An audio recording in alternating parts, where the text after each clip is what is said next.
नमस्कार, news nation आप देख रहे हैं। आपके साथ मैं हूं विद्यानाथ झा। कोरोना की दूसरी लहर में मरीजों में हर दिन नए नए लक्षण सामने आ रहे हैं। अगर आपको बहुत ज्यादा थकान महसूस हो रही है या प्लेटलेट्स कम होते जा रहे हैं तो तुरंत कोविड टेस्ट करवाएं, क्योंकि यह भी कोरोना का ही एक लक्षण हो सकता है। हमारे साथ मौजूद हेल्थ एक्सपर्ट से जानेंगे कैसे करेंगे कोरोना से बचाव, लेकिन उससे पहले आपको दिखाते हैं एक रिपोर्ट।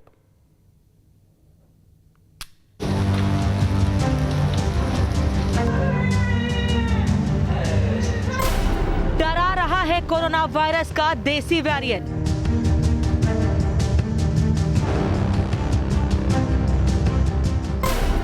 सामने आया कोरोना का एक और नया लक्षण।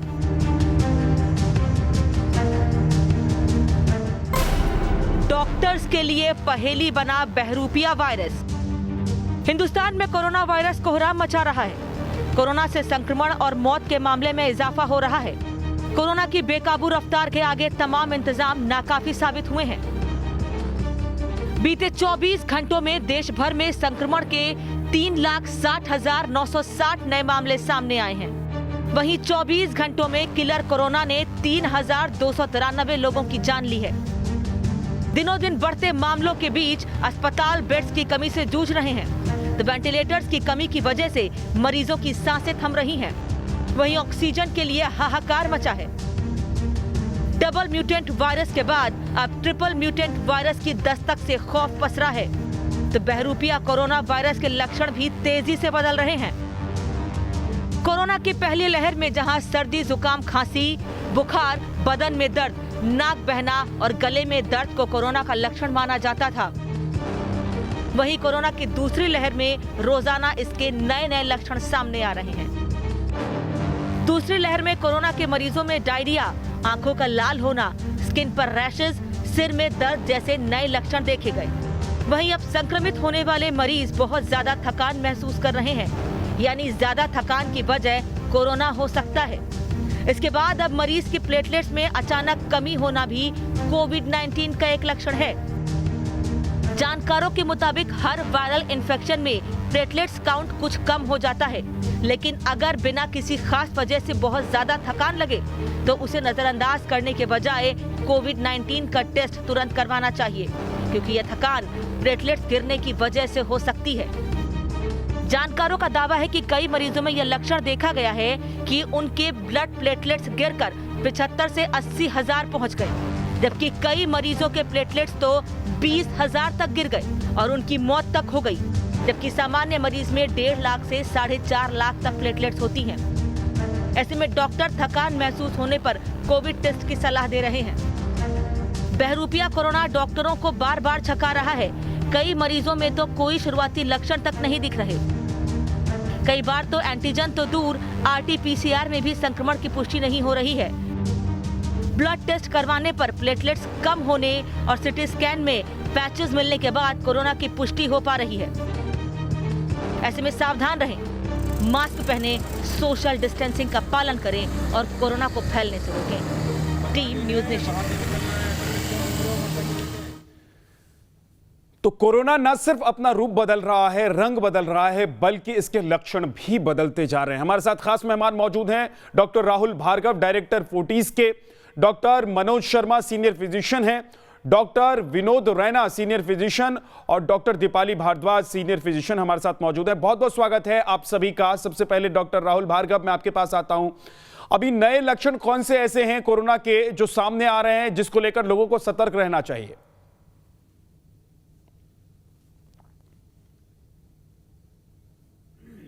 कॉज एवरीथिंग एक्सेप्ट प्रेगनेंसी, मतलब टीबी, ट्यूबरक्लोसिस ऐसे भी बहरूपिया तरीके से आ सकता है। अनकॉन्शियसनेस से, ब्रेन के दर्द की वजह से, सर में दर्द, बदन, शरीर में दर्द, वेट लॉस होना, कुछ भी हो सकता है। आज आपको नए लक्षण, ये खांसी जुकाम वाले तो सबको पता है लक्षण। अत्यधिक शरीर में दर्द होना, जो डेंगू का लक्षण होता था, इस बार पाया जा रहा है। सिर्फ पेट में दर्द होना, मतलब पेट में सिर्फ दर्द, 5 दिन से पेट में दर्द था, कोरोना टेस्ट कराया, पॉजिटिव निकला। और ऐसे एक नहीं 4-5 लोग पॉजिटिव निकले। तीसरा, डायरिया, लूज मोशन पिछली बार बहुत कम लोगों को था, इस बार डायरिया कम से कम 30 से 40% लोगों को है। और शरीर में दर्द की अगर बात करें, जो प्रेजेंटिंग सिम्टम है, during the time of corona तो आता ही आता था 70-80% को, पर अगर प्रेजेंटिंग सिम्टम और बुखार नहीं आ रहा, उसका 40 से 50% तक इन्वॉल्वमेंट है। इसके अलावा गले में किचकिच होना, ऐसे करते रहना कम से कम 30% लोगों में हम देख चुके हैं अभी तक।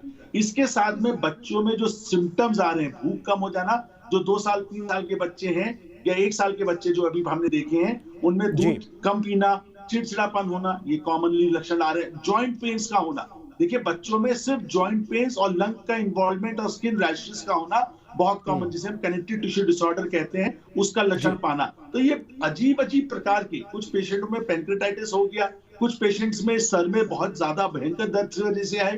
तो ये सिम्टम्स बहुत सारे लोगों को अलग अलग प्रकार के हो रहे हैं। इस बार कैंसर पेशेंट्स को बहुत सिम्टम्स नहीं आ रहे, रेस्पिरेटरी सिम्टम्स की जगह वो बाकी सिम्टम्स से ज्यादा ग्रसित हैं। तो इस बार हम ये कह रहे हैं कि जैसे टीबी कुछ भी करा सकता था, कोरोना भी कुछ भी लक्षण करा सकता है एक्सेप्ट प्रेगनेंसी। ठीक है सर।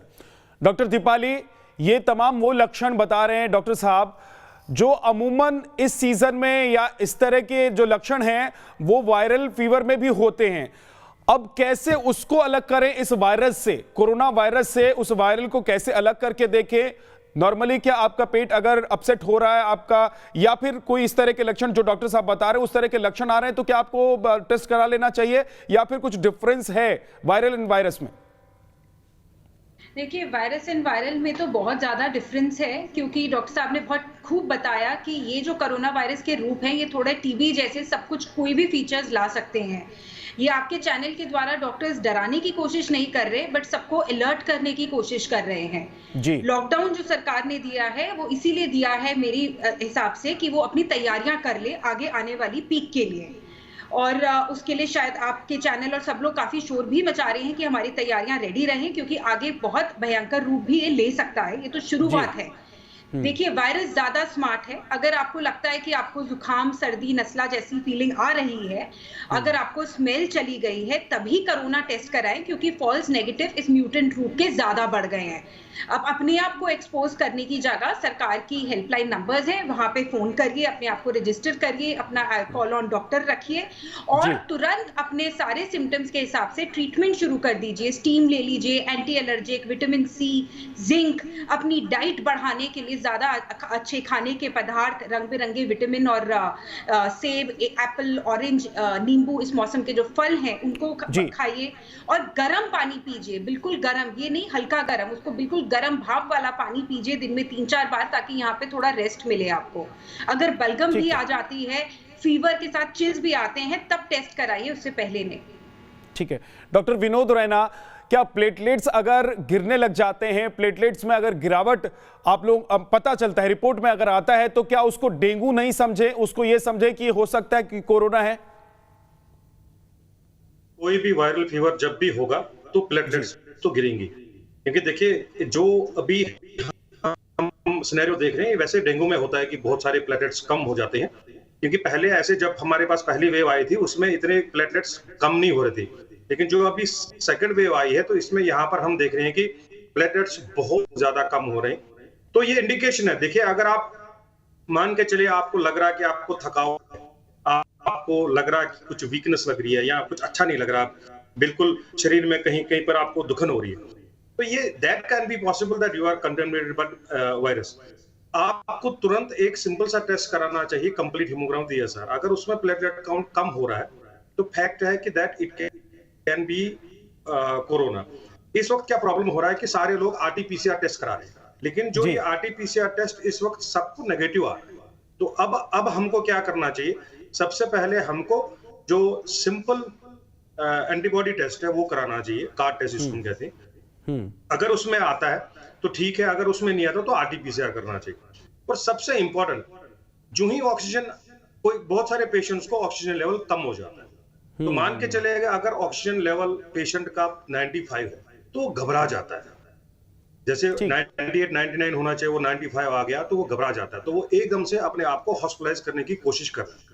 तो उससे प्रॉब्लम क्या हो रहा है कि मान के लिए जो रसूखदार लोग हैं, जिनके पास पैसा है या जिनके पास जानकारी है, वो तो बेड ले लेते हैं, तो लेकिन जो बेचारा इंपॉर्टेंट पेशेंट है जिसको हम बचा सकते हैं, जिसका मान के चलिए जिसको जरूरत है, उसको बेड नहीं मिल पा रहा, जिसको जरूरत है जी, हाँ, उसको बेड नहीं मिलता, तो उससे क्या हो रहा है कि अब दहशत सी फैल गई है।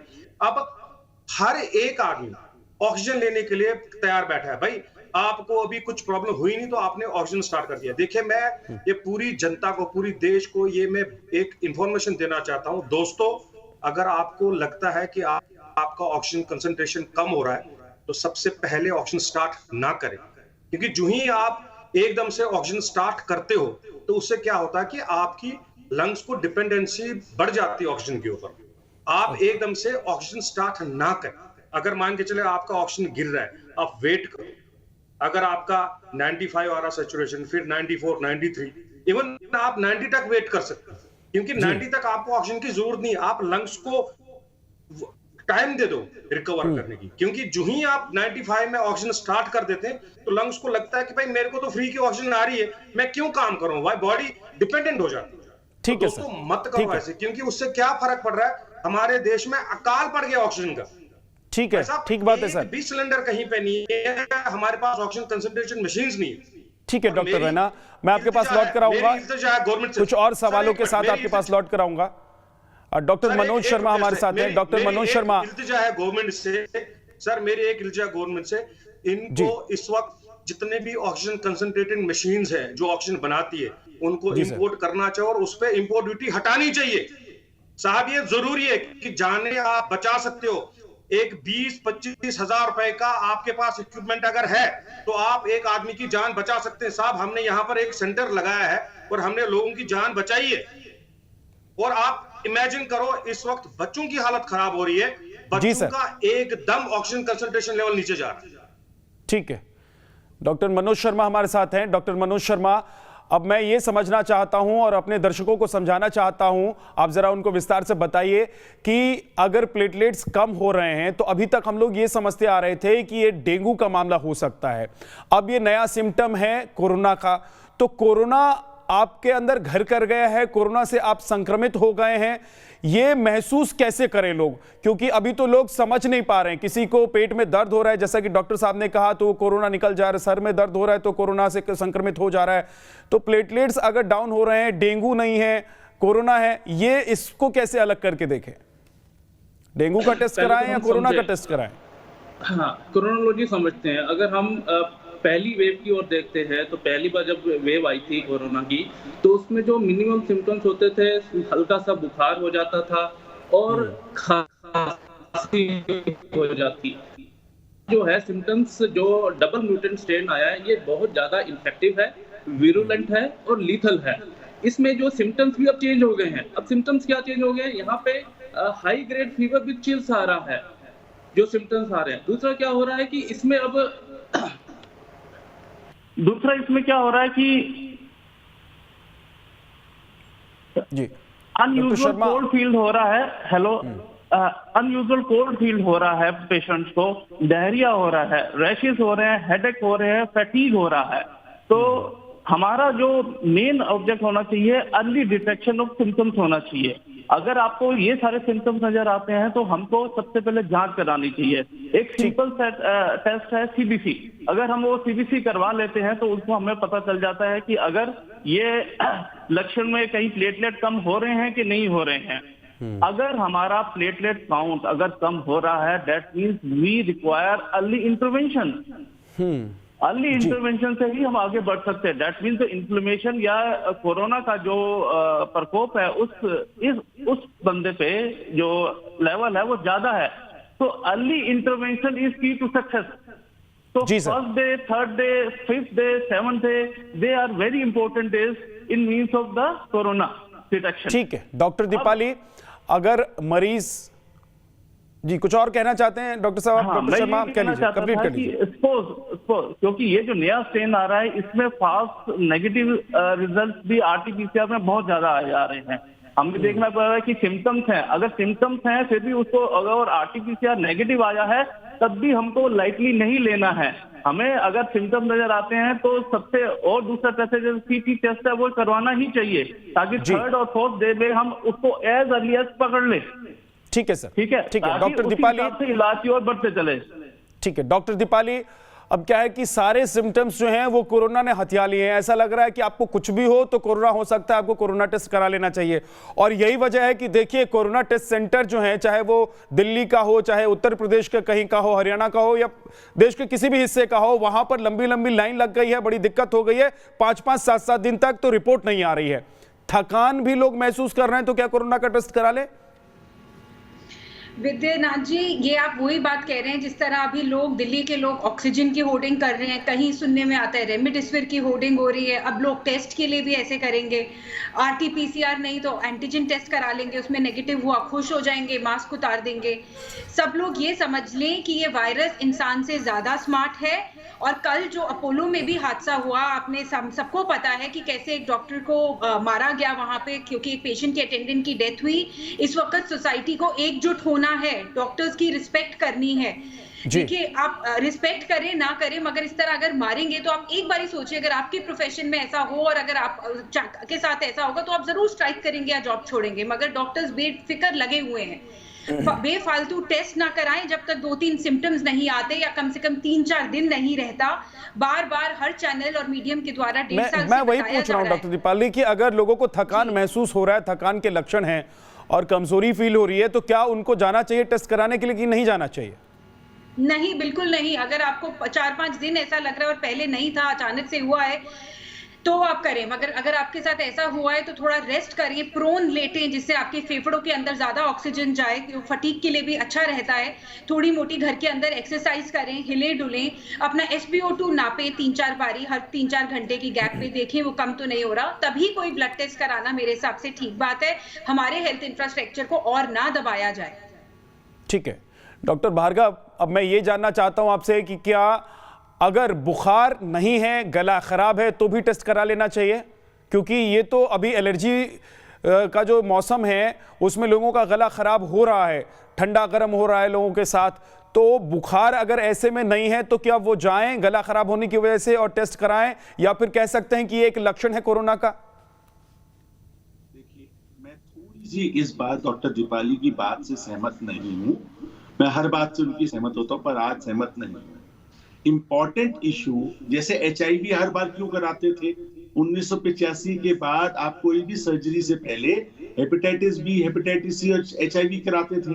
क्यों कराते थे? ताकि संक्रमण ना हो और हम किसी को आगे ना बढ़ा पाए। अब इशू सारा इस बात का है कि कोरोना हमारे साथ रहेगा, वैक्सीन करवा लेंगे तब भी, वैक्सीन नहीं कराएंगे तब भी। तो जब रहेगा तो एल्गोरिदम अब क्या हो जाएगा कि hepatitis B, C, HIV and corona, क्योंकि इन्फेक्टिविटी रेट हाई है, मोर्टालिटी हाई है, तो आपको बाकियों को बचाना है।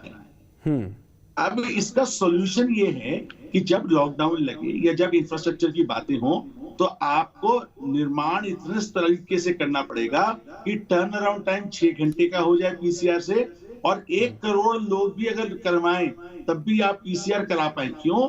क्योंकि जैसे आप टेस्ट कराते हो और पॉजिटिव निकलता है तो आपको आइसोलेट करके आप 4 लोगों को बचा सकते हैं। देखिए, एक संक्रामक रोग आदमी अगर वैक्सीनेटेड है तब भी वो 100-150 लोगों को फैला सकता है अगले 14 दिन के अंदर। जी सर, एक बात ध्यान रखिए इस बात का कि वैक्सीनेशन से शेडिंग नहीं रुकती, और जब तक आपका पूरा देश वैक्सीनेट होता है तब तक आपको ये प्रिकॉशन रखना पड़ेगा। तो हर टाइम पे अगर आप ट्विटर हैंडल पे होते तो मैंने ट्वीट किया है कि कल अमेरिका में एक देश में आउटडोर मास्क हटाने की बात चल रही है और हमारे देश में इंडोर मास्क पहनने की बात चल रही है। विडंबना है ना? तो इसीलिए डॉक्टर भार्गव, लेकिन मैं ये समझना चाहता हूं, क्योंकि आज लोग जो परेशान हैं, जिनके गले में थोड़ी सी खराश हो जा रही है, गला खराब हो जा रहा है, तो मैं ये जानना चाहता हूं कि इसके साथ साथ कुछ और सिम्टम्स भी हों आपको, तो आपको समझना चाहिए कि हो सकता है कि आप कोरोना से संक्रमित हो गए हैं, या फिर सिर्फ गले में खराश है, गला खराब है, तो भी आप कोरोना से संक्रमित हो सकते हैं। बिल्कुल सर, आपको सिर्फ गले में खराश है, 4 दिन बाद हो सकता है बुखार आए, पर जब गले में खराश चालू हुई तब से आप संक्रामक रोग को फैलाने के कैरियर जरूर हो सकते हैं। देखिए, देश में अमेरिका वगैरह में जिसको भी कॉफ एंड कोल्ड होता था उसको अगले 3 दिन तक हॉस्पिटल या ऑफिस नहीं जाने देते थे।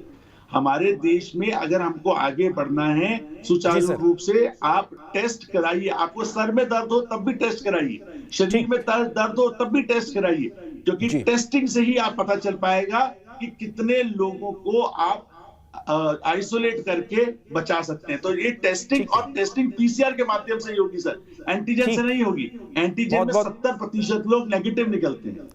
जी सर, आप बने रहिए हमारे साथ, और भी खास मेहमान हमारे साथ बने हैं। एक छोटे से ब्रेक के लिए हमें रुकना होगा, लेकिन ब्रेक से लौटेंगे तो ये भी समझेंगे कि गले में खराश के अलावा और कौन कौन से ऐसे लक्षण हैं जो अब नए हैं, जिनकी वजह से कोरोना आपको हो सकता है, और ऐसा आप महसूस कर रहे हैं तो आपको क्या करना चाहिए, उस पर हम जवाब लेंगे अपने एक्सपर्ट से। आप बने रहिएगा हमारे साथ।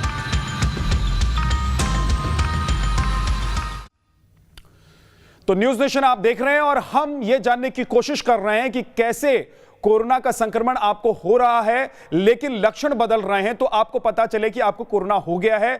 किन बातों से, किन चीजों से आपको अलर्ट हो जाना है। डॉक्टर शर्मा हमारे साथ हैं। डॉक्टर शर्मा, 6 कौन से ऐसे लक्षण जो आपके शरीर में हो तो आपको अलर्ट हो जाना चाहिए कि हो सकता है कि आपको कोरोना हो गया है, आपको तुरंत टेस्ट करा लेना चाहिए या फिर डॉक्टर से संपर्क कर लेना चाहिए? देखो, अनयूजुअल सिम्टम्स जो नई वेव में देखने को मिले हैं, high grade fever with chills, ठीक है, जो कि पहली वाली वेव में नहीं देखने को मिले। दूसरा है अनयूजुअल फैटीग, तीसरा है सोर थ्रोट, चौथा है हेडेक, पांचवा है बॉडी एक, मसल एक और नोजिया वोमिटिंग। कईयों को डायरिया भी हो रहा है, लॉस ऑफ स्मेल तो है ही है, और बहुत ही कम केसेस में हमें ये देखने मिल रहा है कि स्किन में रैशेस और आंखों का लाल होना, जिसे हम कंजक्टिवाइटिस कहते हैं, वो भी देखने को मिल रहे हैं। हम अगर इन सब में से किसी को भी आपको अगर हमें देखने को मिलता है तो हमें तुरंत मेडिकल एडवाइस की जरूरत है और तुरंत टेस्टिंग की जरूरत है। जी डॉक्टर रैना, ये बहुत सारे लोग ऐसे भी हैं जिनको कोई लक्षण नहीं है, लेकिन वो रेंडमली अगर टेस्ट करा लेते हैं या फिर कुछ दिन बाद अगर वो कोई भी टेस्ट कराते हैं तो उसमें पता चलता है कि नहीं, उनको कोरोना हो चुका है। तो ऐसे लोगों को क्या अलर्ट रहने के लिए क्या करना चाहिए, कैसे समझना चाहिए कि आप में अगर कोई लक्षण ही नहीं है तो क्या करें वो? देखिए, बहुत जरूरी है, आपको सबसे पहले आप टेस्ट कराओ। अगर मान के चलो खुद थोड़े से भी कुछ भी लक्षण लगते हैं आपको, टेस्टिंग में आप क्लियर हो जाएगा कि आपको अगर आ गया कोरोना तो आप उसका जल्द से जल्द इलाज कराएं। देखिए, बहुत सारी बीमारियों का, बहुत सारे सिम्टम्स को हम घर में मैनेज कर सकते हैं। मान के चलिए हम स्टीम इनहेलेशन ले सकते हैं, स्टीम से बहुत फर्क पड़ता है। हम अगर मान के चलो एक अच्छे पल्मोलॉजिस्ट से बात करते हैं या कोई अच्छा फिजिशियन होगा तो हम स्टेरॉइड्स भी स्टार्ट कर सकते हैं घर पे, हम हॉस्पिटल नहीं जाएंगे। और हम कुछ एंटीवायरल्स का यूज कर सकते हैं। बहुत सारी ऐसी ड्रग्स है, एंटीवायरल ड्रग्स है जो आप स्टार्ट कर सकते हैं। देखिए, एक ड्रग है हम HIV प्रोफिलैक्सिस में यूज करते हैं, जिसको कहते हैं PEP, पोस्ट एक्सपोजर प्रोफिलैक्सिस में हम कुछ दवाएं यूज करते हैं, जैसे लेपेनिवर, रिटेनिवर है। वो क्या करता है, वो वायरस को जो उसका साइकिल है उसको तोड़ता है। क्योंकि मान के चलो अगर कोई पेशेंट, किसी को प्रिक लग गया है, चाहे पेशेंट से या कोई हेल्थ वर्कर है, उसको प्रिक लग गया, तो उस वक्त हम क्या करते हैं, अगर वो हमारे पास 72 घंटे में आते हैं तो हम उनको एक दवाई देते हैं जिसको कहते हैं PEP, पोस्ट एक्सपोजर प्रोफिलैक्सिस। तो वो दवा एकदम जब हम खाते हैं तो वो वायरस को डिवाइड होने से रोकता है। अगर हमारे पास पेशेंट मान के चलो इनिशियल स्टेज में आता है, डिटेक्ट होता है, तो हम उस पेशेंट को अगर लेपेनिवर, रिटेनिवर पे डालते हैं, खाली मात्र 5 दिन आपने 2 गोली, 2 सवेरे 2 शाम को खानी है साहब, आपका जो रिप्लिकेशन ऑफ वायरस है वो रुक जाएगा। आप सीरियस नहीं होगे। अगर आपको कोमोर्बिडिटीज है, मान के चलो आपको डायबिटीज है, हाइपरटेंशन है, या आपको और कोई प्रॉब्लम है, तो आपको हॉस्पिटलाइजेशन की जरूरत नहीं पड़ेगी। देखिए, ये बहुत जरूरी करना पड़ेगा हमको। डॉक्टर भार्गव जी सर, मेरे जैसे बहुत सारे लोग हैं जिन्हें दफ्तर भी जाना पड़ता है, घर से बाहर भी जाना पड़ता है, तो घर में जाकर वो क्या करें? क्या कुछ ऐसी दवाइयां हैं जो उन्हें लेनी चाहिए प्रिकॉशनरी, या फिर कुछ चीजें ऐसी हैं जो घर में रहकर उन्हें करनी चाहिए? क्या आइसोलेशन में उन्हें घर में रहना चाहिए? किस तरह के रेमेडीज वो फॉलो कर सकते हैं? देखिए, बिल्कुल सिंपल सी बात है। जब आप घर जाएं तो अपने जाने के साथ कपड़े बदलें, जो मास्क है उसको बाहर हटाएं और अपने गर्म पानी से नहा के अपने घर में रहें। जिसको भी खांसी जुकाम है उसको आइसोलेट करें, और कोशिश ये करिए जितने लोग बाहर से आ रहे हैं वो अपने बुजुर्गों से कम मिले, या जब भी मिले तो मास्क लगा के मिले। तीसरी इंपॉर्टेंट चीज है, घर को एरिएटेड रखें। कमरे बंद करके कुछ नहीं होगा, ना एसी चला के होगा। कमरों में एरिएशन रखिए, क्योंकि ये वायरस हैवी है वो जल्दी नीचे सतह पे जाता है, और अगर एरिएटेड जगह है तो वो हवा से चला जाता है। तो इसलिए एरिएशन रखना घर में बहुत ज्यादा जरूरत है। सबसे ज्यादा इंपॉर्टेंट चीज इस समय जो है, जैसे डॉक्टर साहब ने बताई, हमने एक दवाई की बात नहीं करी, रेजिन्यूरॉन। अगर आपको कोरोना है और मैं आपके संपर्क में आता हूं और वो मैं वैक्सीन लगाता हूं, 2 एंटीबॉडीज का मिश्रण है, तो मेरे चांसेस माइल्ड डिजीज के भी खत्म हो जाएंगे। जो प्रेसिडेंट ट्रंप को नवंबर में लगाई गई थी और यूएस एफडीए ने उसको अप्रूव कर दी। अब यूएस में हर आदमी को रेजिन्यूरॉन, अगर वो संपर्क में भी आता है तो उसे रेजिन्यूरॉन की एंटीबॉडीज लगाते हैं, जिससे उसकी सीवियरिटी कम हो जाती है। तो देखिए, धीरे धीरे चरणबद्ध तरीके से लोगों को नई नई दवाइयां मिलती रहेंगी। अभी एक ओरल दवाई मोपिवावीर करके अप्रूवल में आ गई है, जिसको एमएसडी ने 5 हिंदुस्तानी कंपनी के साथ बात की है। तो लोगों को धैर्य रखना है, इस समय बच जाइए, सिंपल सी बात है। इस बार बच जाएंगे तो रेवोल्यूशनरी तरीके से, साइंटिफिक तरीके से जो नई दवाइयां आ रही हैं,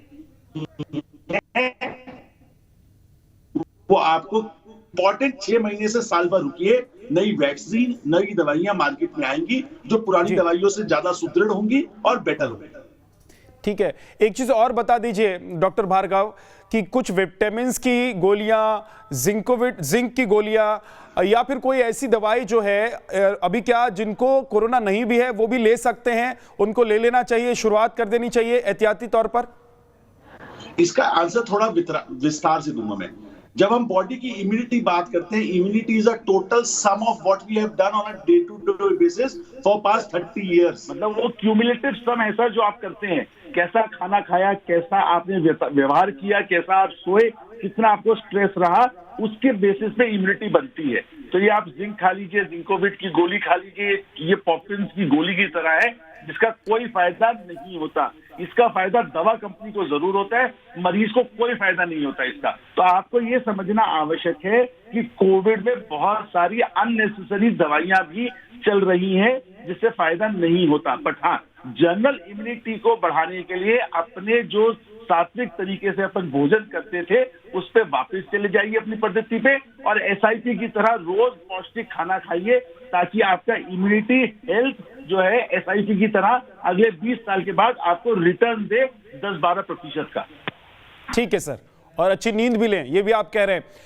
डॉक्टर दीपाली, अभी लोग कह रहे हैं कि बार बार अपना ऑक्सीजन लेवल आप चेक करते रहिएगा, अगर थोड़ी भी तबीयत में आपको गड़बड़ी लग रही है तो ऑक्सीजन लेवल बार बार चेक करते रहना चाहिए। अब कितनी बार ये ऑक्सीजन लेवल चेक करें दिन में?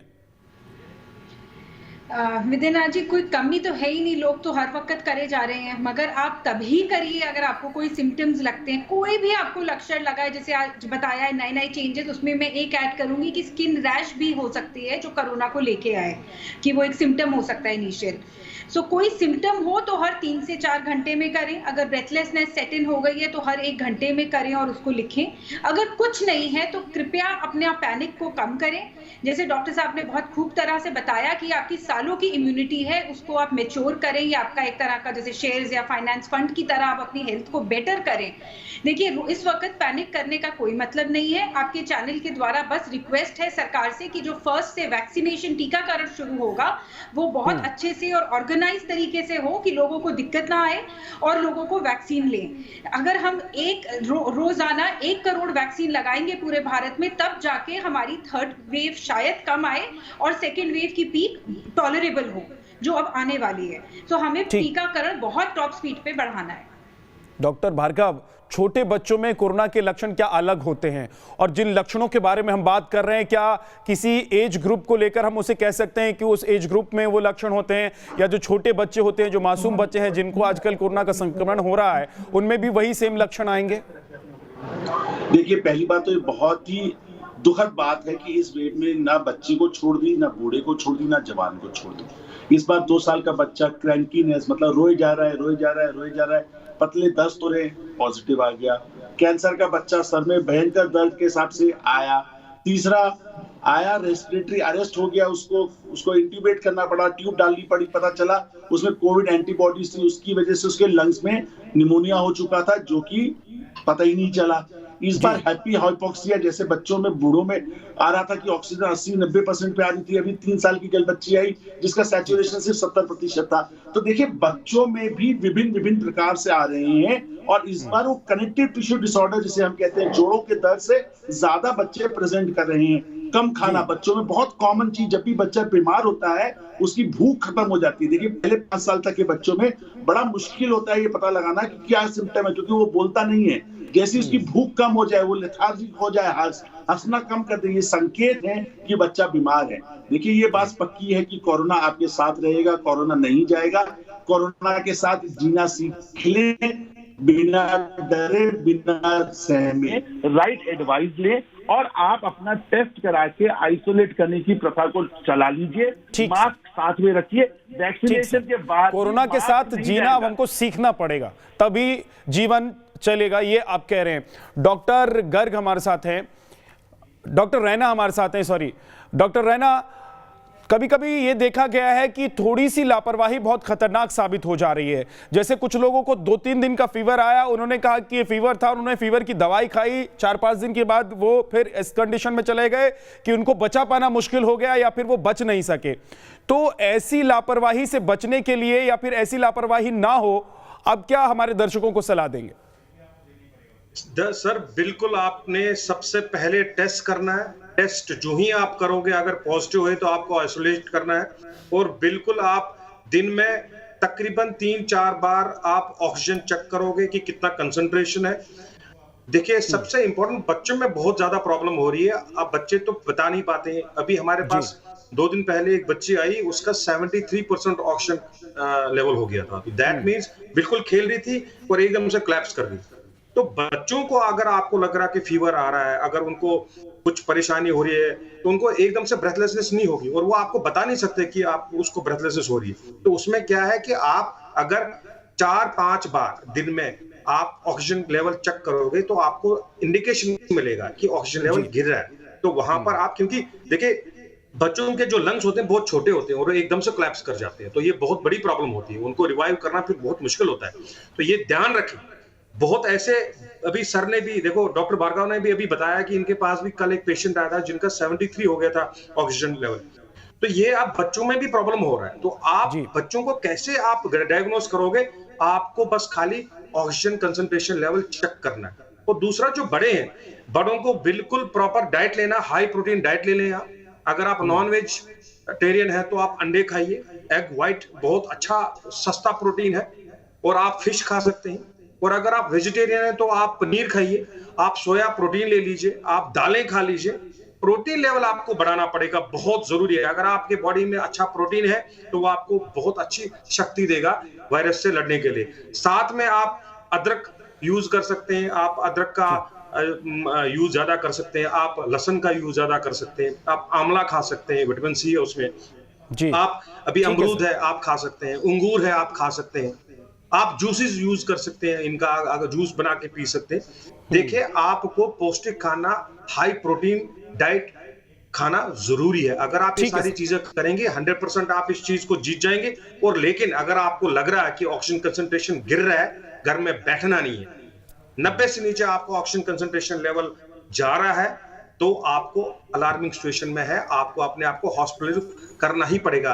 आपको ऑक्सीजन लेने से कोई फर्क नहीं पड़ेगा, आप हमारे देश का ऑक्सीजन बर्बाद कर रहे हैं। अगर आप घर में बैठ के ऑक्सीजन सिलेंडर से ऑक्सीजन ले रहे हैं, आपको लग रहा है कि उससे आप ठीक हो गए, मतलब भी नहीं। अगर आपका ऑक्सीजन कंसंट्रेशन लेवल गिर रहा है और घर में आपको ऑक्सीजन लेना नहीं है, आपको हॉस्पिटल जाना, डॉक्टर आपको डिसाइड करेगा कि किस लेवल पे आपको ऑक्सीजन चाहिए और किस लेवल पे कोई दवाई चाहिए, आपको स्टेरॉइड चाहिए। अभी तो सबसे बड़ी दिक्कत ये हो रही है कि लोगों को हॉस्पिटल में बेड कहां मिल रहा है। लोग तो परेशान है हॉस्पिटल में एडमिट होने के लिए, लोगों को बेड नहीं मिल रहा है। खैर ये एक दूसरी बात है। जी जी, डॉक्टर शर्मा के पास मैं चलता हूं। मनोज शर्मा जी में हमारे साथ लोग हैं सर, जो रसूख वाले लोग हैं उनको बेड्स मिल रहे हैं, जो बेचारा गरीब है वो बाहर मर रहा है क्योंकि हमारे पास प्रोटोकॉल नहीं है। सर अगर एक स्ट्रिक्ट प्रोटोकॉल हो कि 90 से नीचे हम अगर ऑक्सीजन कंसंट्रेशन लेवल है 90 से नीचे अगर है तभी एडमिट करेंगे, उससे पहले नहीं करेंगे, तो साहब ये मारामारी नहीं होगी। आप दिल्ली में आप इमेजिन नहीं करोगे, हमारे पास किसी अस्पताल में ऑक्सीजन नहीं है। हमारे यहाँ पर बेड नहीं है। क्यों? क्योंकि सारे स्टेट से जो भी हमारे पंजाब से पेशेंट्स आ गए, यूपी से पेशेंट्स आ गए, हरियाणा से पेशेंट्स आ गए, सब लोगों ने दिन में 500, 600, 700 एम्बुलेंसेज यहाँ पर आ रहे हैं। तो साहब ये यहाँ के जो हमारा कोटा है वो उसको खा रहे हैं। आप नहीं सर, लेकिन अगर एक मैंडेटरी प्रोटोकॉल बनाओगे, डॉक्टर विनोद रैना, क्योंकि अभी ये बहस के लिए हम बैठे नहीं है, ये तो एक बहस का मुद्दा है कि कौन कहां से आ रहा है। देश की राजधानी दिल्ली है तो लोग यहां इलाज कराने के लिए आ रहे हैं, लेकिन अभी हम सर फिलहाल बहस नहीं कर रहे हैं। हम तो आपकी राय ले रहे हैं, आपके सजेशन से जो हमारे दर्शक हैं उनको कितना फायदा होगा उस पर हम बात कर रहे हैं। डॉक्टर मनोज शर्मा हमारे साथ है। डॉक्टर मनोज, एक चीज ये है कि अगर फीवर आए, खांसी आए, तो क्या नॉर्मली पैरासिटामोल जैसी कोई दवाई ले लेनी चाहिए, कोई कफ सिरप ले लेना चाहिए, या फिर आपको अलर्ट होना चाहिए कि ये वो नॉर्मल कंडीशन नहीं है, ये नॉर्मल मौसम नहीं है, वक्त नहीं है कि आप पैरासिटामोल लेकर या खांसी की दवाई लेकर घर में बैठ जाएं? आपको डॉक्टर से सलाह लेनी चाहिए और लगातार निगरानी भी करती रहनी चाहिए। क्या ऐसा है? बिल्कुल, आपने बिल्कुल सही कहा है। ये पेंडेमिक चल रहा है। Every fever has to be considered or cautiously considered as a coronavirus infection. तो उसके तहत बिल्कुल अलर्ट हो जाना चाहिए, पहले ही दिन से अलर्ट होना चाहिए। मान लो फर्स्ट दिन में आपको लगा कि सोर थ्रोट है या थोड़ा हल्का सा फीवर है, तो जो छोटे छोटे जो नुस्खे हैं वो स्टार्ट कर देने चाहिए। एक सबसे पहले क्या आपको करना चाहिए, स्टीम लेना शुरू कर देना चाहिए पहले दिन से ही। और अगर स्टीम कम से कम दिन में 3 से 4 बार ले और 3 दिन तक ले। और दूसरा सबसे ज्यादा जो अहम चीज है, उस लक्षण को हमें बहुत ही कॉशियसली देखना चाहिए कि कहीं बुखार बढ़ तो नहीं रहा। अगर हमें सेकंड दिन भी अगर लगता है कि हाँ ये सिम्टम्स बढ़ते हुए चले जा रहे हैं, तो फौरन आइसोलेट हो जाना चाहिए और टेस्टिंग की ओर बढ़ जाना चाहिए। हो सकता है ड्यूरेशन, आजकल का ये ऐसा वक्त चल रहा है कि टेस्टिंग होने में ही पूरा दिन लग रहा है। अगर मान लो पहले दिन से लेके चौथे दिन में आके भी टेस्टिंग नहीं हो पा रही है और लगता है कि हमारी हालत थोड़ी सी और ठीक नहीं हो रही है, तो हमें सीटी स्कैन की ओर बढ़ जाना चाहिए, सो दैट कि हमें पता चले कि ये कहीं हमें कोविड तो नहीं है। अगर हम सीटी स्कैन की बात करें कि मतलब आप स्टेप बाय स्टेप आप देखते रहें, ध्यान रखें कि अगर आपका फीवर नॉर्मल नहीं हो रहा है दवाई खाने से भी, या दवाई खाने के बाद भी आपको फीवर आए जा रहा है, तो आपको अलर्ट होकर रहना चाहिए। ठीक है, टेस्टिंग की ओर बढ़ जाना चाहिए। बिल्कुल, टेस्टिंग की ओर बढ़ जाना चाहिए, संकोच नहीं करना चाहिए या घर बैठे नहीं रहना चाहिए। डॉक्टर दीपाली, क्या कोविड-19 डॉक्टर्स के लिए भी पहेली बन गया है? क्योंकि अभी समझना भी बहुत मुश्किल हो गया, इतने सारे लक्षण हैं, इतनी सारी चीजें हो गई हैं, तो क्या ये एक डॉक्टर्स के लिए भी पहेली है कि अगर डॉक्टर्स के पास आप जाते हैं तो उनको समझ में आ जाए एक बार में कि भाई आपको कोविड है या नहीं है, आपको कोविड की तरह ट्रीट करना चाहिए या फिर किसी दूसरी बीमारी को समझकर ट्रीट करना चाहिए? देखिए, डॉक्टर्स के लिए सबसे अच्छी बात यह है कि हम लोग जब पढ़ते हैं तो हमें 10 साल लग जाते हैं डॉक्टर बनने में, तो ऐसी बहुत सारी पहेलियां हम देखते हैं। ये जरूर एक नया कोविड वायरस है, नोवल वायरस है, इससे एक अलग तरह का भय भी है, पैनिक भी है, और सबसे बड़ी बात है कि डॉक्टर सबसे ज्यादा संक्रमित भी हो रहे हैं। पहली वेव में भी हमने देखा था सबसे ज्यादा डॉक्टर्स की ने ही अपनी जान गंवाई है, और अब ये जो अपोलो जैसे इंसिडेंट्स भी अगर होंगे तो हमारा मोराल भी टूटेगा। तो लोगों से यही रिक्वेस्ट है कि इस पहेली को सूझबूझ करने के लिए डॉक्टर्स दिन रात लगे हुए हैं। हम लोग ट्विटर पे आ गए हैं, हम अपनी इंफॉर्मेशन बढ़ा रहे हैं, आपका पैनिक भी कम कर रहे हैं, अपने घर वालों का पैनिक भी कम कर रहे हैं। तो इसमें हमारा साथ दें और लोग हम डॉक्टर्स का मोराल बूस्ट करें, वही सबसे जरूरी है। और जैसे डॉक्टर साहब ने भी कहा, होर्डिंग ना करें ऑक्सीजन, रेमडेसिविर और तरह तरह की दवाई की, उससे कोई लाभ नहीं होगा। डॉक्टर रैना, मेरा आखिरी सवाल आपसे है, संक्षिप्त में जवाब चाहता हूं मैं आपसे कि क्या ये एक ऐसी पहेली बन गया है कि कल क्या हो जाए समझ में आना मुश्किल है? क्या ये एक ऐसी पहेली है जिसको समझना बूझना अभी डॉक्टरों को, हालांकि डॉक्टर दीपाली कह रही हैं कि 10 साल में बहुत सारी पहेलियां डॉक्टर सुलझाते हैं, लेकिन क्या ये एक नई पहेली है कोविड-19 डॉक्टर्स के लिए? सर, कोई नई पहेली नहीं है, बिल्कुल हवा है, डॉक्टरों के लिए कोई बड़ा इशू नहीं है। हम लोगों ने समझ लिया इसको और ट्रीटमेंट हो रहा है। अब देखिए, आप इतने पेशेंट्स हैं, हम करेंगे क्या? हमारे पास इंफ्रास्ट्रक्चर की कमी है, इतने लोग आ रहे हैं क्योंकि वायरस तो एकदम से फैल गया। आप ये देखो ना, पूरी इंडिया में कितने पेशेंट्स आ रहे हैं और हम मैनेज कर रहे हैं। देखिए, कंपैरेटिवली डेथ्स बहुत कम है। अगर आप यही रेशो आप यूरोप में देखेंगे तो बहुत ज्यादा था, यहाँ पर कम है रेशो के हिसाब से, और डरने की कोई जरूरत नहीं। देखिए साहब, ठीक है, ये तो लड़ाई है। ठीक है, डॉक्टर शर्मा से मैं एक आखिरी सवाल पूछ लेता हूं। डॉक्टर रैना, क्या ये पीक नहीं है? अभी और बुरे दिन हमें देखने हैं? डॉक्टर शर्मा, मनोज शर्मा, अभी आना बाकी है। तो हमें अभी और भी देखने को मिल सकता है नंबर ऑफ केसेस और वो। Doctor Bhargava, Definitely. वो पीक कैसा होगा, जरा 1-2 लाइन में ही बता दीजिए क्योंकि अब वक्त नहीं है। वो पीक कैसा होगा, मतलब क्या उसमें मोर्टिलिटी रेट और ज्यादा बढ़ने वाला है, क्या और ज्यादा संक्रमित होंगे लोग? अगर हम नहीं संभले, लोगों ने आत्मनिर्भरता खुद पे नहीं दिखाई, तो भयानक पीक होगा, बहुत सारे लोग मरेंगे और बहुत सालों तक उनकी मेमोरी रहेगी कि पैंडेमिक 100 साल बाद आया, वो हमारे परिजनों को ले गया। वो 80 साल की मेरी माँ हो या 45 साल मेरा बड़ा भाई हो, दोनों की मृत्यु पे उतना ही दुख है। तो मेरा निवेदन है आप लोगों से, संभल के रहिए, सेफ रहिए, सरकार में विश्वास जो दिखाया है सरकार उसको फुलफिल करे और आप लोग आत्मनिर्भर होकर मास्क पहन के घर पे रहिए, टेस्ट कराते रहिए, अपनी रक्षा करें तो दूसरे भी सुरक्षित रहेंगे। बहुत बहुत शुक्रिया डॉक्टर राहुल भार्गव हमारे साथ जुड़ने के लिए। डॉक्टर मनोज शर्मा आपका, डॉक्टर विनोद रैना आपका, डॉक्टर दीपाली आपका बहुत बहुत शुक्रिया हमारे साथ जुड़ने के लिए और ये तमाम जानकारी हमारे दर्शकों के साथ साझा करने के लिए। वक्त एक छोटे से ब्रेक का है, लेकिन चलते चलते हम उस मुहिम के बारे में आपको जरूर बताना चाहते हैं जिसके जरिए हम एक जरिया बनकर लोगों तक मदद पहुंचाना चाहते हैं। जान बचाने की ये मुहिम है, कोरोना से देश को बचाने के लिए प्लाज्मा अगर आप डोनेट करना चाहते हैं तो 9711002266 पर आप व्हाट्सएप कर सकते हैं। इससे फायदा ये होगा कि आपकी जानकारी हमारे पास तक रहेगी और जैसे ही हमको कोई जानकारी मिलती है, किसी को प्लाज्मा चाहिए, तो हम आपकी जानकारी उन तक पहुंचा देंगे। एक पुल की तरह हम काम करेंगे और लोगों तक मदद पहुंच जाएगी, बहुत सारे लोगों की जिंदगी बच सकती है। एक छोटे से ब्रेक के लिए हम रुक रहे हैं, फौरन वापस लौटेंगे।